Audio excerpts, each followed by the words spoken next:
The reason it's called that is because the prevailing view among Catholics and Protestants is that the death of Christ is reparation for a wrong or an injury. That's what we said atonement means. So they say the death of Christ is atonement. The obvious problem, though, is that when you ask somebody, why did Christ have to die in order for our sins to be forgiven? Not everybody says it's atonement. For example, the Pelagian school of thought looks at the data set and they infer not atonement, but rather they infer a moral exemplar model.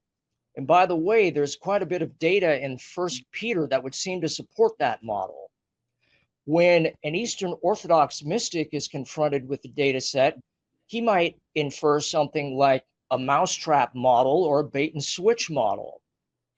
When church fathers like Gregory of Nazianzus look at that data set, they infer what I call a restored icon model. And that's what I advocated for in my old podcast series. Now, the bottom line on that, Warren, is not one of those schools of thought understands the death of Christ to be atonement. Yet, every one of them is called a theory of atonement.